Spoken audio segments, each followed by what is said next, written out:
Au nom du Père, du Fils et du Saint-Esprit. Amen. La paix de Jésus soit dans votre maison, sa paix et sa joie. Alléluia. J'espère que vous allez bien. Nous lisons le Saint-Évangile selon saint Matthieu, chapitre 9, verset 9 à 13. Que ta parole, Jésus, rende dans mon esprit, que ma bouche proclame ta parole et que mon cœur l'accueille. Amen. Jésus appelle l'apôtre Matthieu. Jésus s'en alla plus loin et vit qui était à la douane. Il dit à cet homme, un dénommé Matthieu, « Suis-moi » L'autre se leva et se mit à le suivre. Comme Jésus était là, à table, dans la maison, un certain nombre de collecteurs de l'impôt et d'autres pécheurs étaient installés avec Jésus et ses disciples. En voyant cela, les pharisiens commencent à discuter avec ses disciples. « Comment votre maître peut-il manger avec des collecteurs de l'impôt et des pécheurs ?»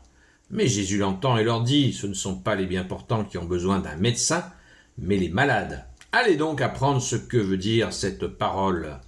C'est la miséricorde que j'aime, non les offrandes. Je ne suis pas venu, moi, pour appeler des justes, mais des pécheurs. » Merci Jésus, alléluia. Une bonne dérouillée aux pharisiens, comme d'habitude, ils ne l'ont pas volé. On sait, les donneurs de leçons, Jésus sonde les cœurs et les reins, il sait à qui il a affaire. Alors saint Matthieu qui est appelé, c'est l'appel de l'apôtre saint Matthieu et saint Jean sur les quatre rédacteurs de l'évangile, ce sont les deux personnes qui ont vécu avec Jésus ces 3 années, ce qui n'est pas le cas de saint Luc et saint Marc. Donc saint Matthieu est appelé, il lui dit viens. Il nous est dit l'autre se lève et le suit. En fait ça ne s'est pas passé comme ça. Là, c'est un petit raccourci.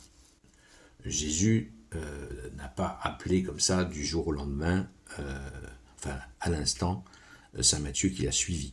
Saint Matthieu devait certainement avoir été approché par Jésus et commençait à vouloir sortir de ses ténèbres.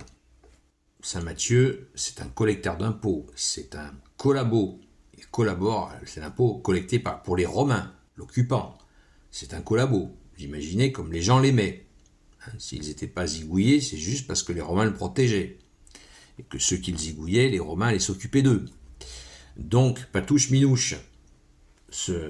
Donc saint Matthieu était dans ce péché-là.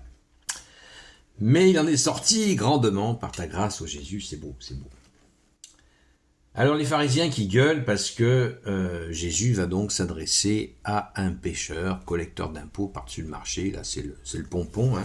Jésus tu n'y vas pas dans la dentelle, dans le genre symbole, tu vas chercher quelqu'un qui s'est corrompu avec l'ennemi. Mais en France actuellement, si tu devais aller chercher tous ceux qui sont cherchés, qui sont corrompus avec l'État républicain mafieux, il y aurait du monde, hein. Il y aurait du monde d'appeler. Mais nous sommes là dans cette situation où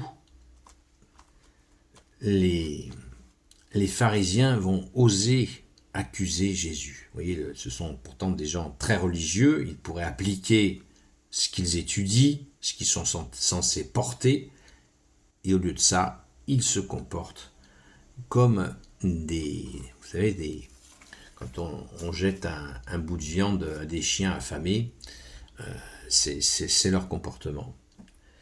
Et là, Jésus dit cette phrase extraordinaire, et on ne peut qu'être ému par cette phrase de Jésus, mais Jésus l'entend et leur dit, « Ce ne sont pas les bien portants qui ont besoin d'un médecin, mais les malades. Moi, je suis venu pour appeler des justes. Je ne suis pas venu pour appeler des justes. Je ne suis pas venu, moi, pour appeler des justes, mais des pécheurs. » Jésus n'est pas venu pour les bien portants. Et pourtant, les bien portants en question, quand on gratte un peu le vernis, ils ne sont pas si bien portants que ça, mais ils ne le reconnaissent pas et Jésus ne s'impose pas. C'est merveilleux. Alors maintenant, on va étudier ce que Jésus veut dire, puisqu'il leur dit « Allez donc apprendre ce que veut dire cette parole. C'est la miséricorde que j'aime, non les offrandes. » C'est déjà dit dans l'Ancien Testament et Jésus confirme cela.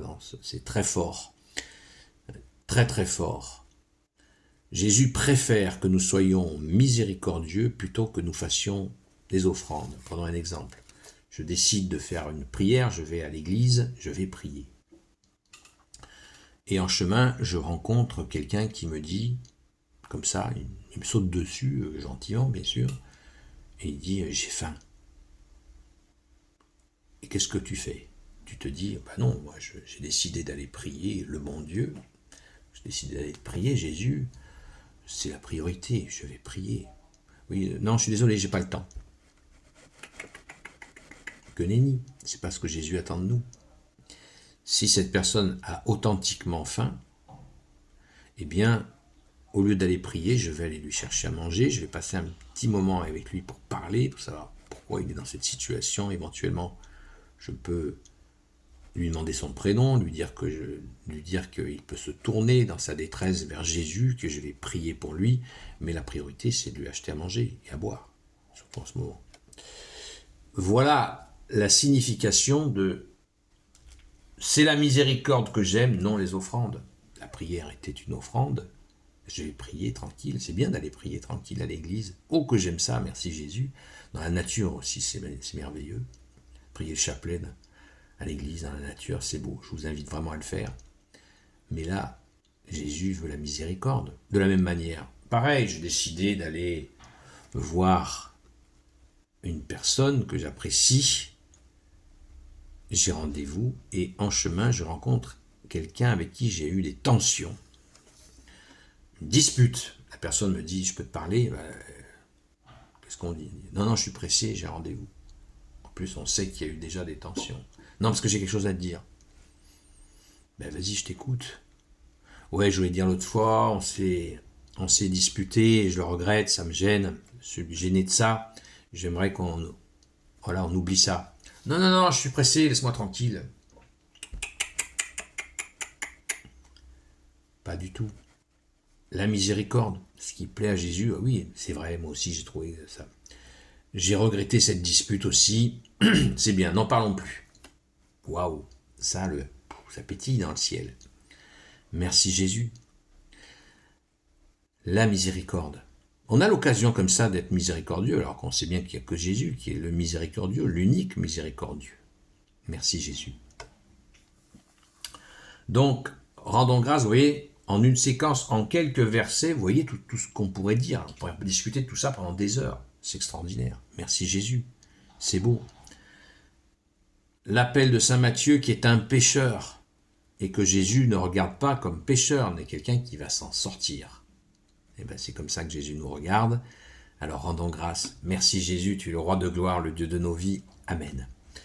Gloire soit au Père et au Fils et au Saint-Esprit, maintenant et toujours et pour l'éternité. Amen. Ô Jésus, toi qui peux tout et qui porte tout, toi le Sauveur, toi l'Emmanuel. Je te confie toutes celles et ceux qui regarderont cette vidéo, ainsi que leurs proches, selon ta seule volonté, ô Jésus.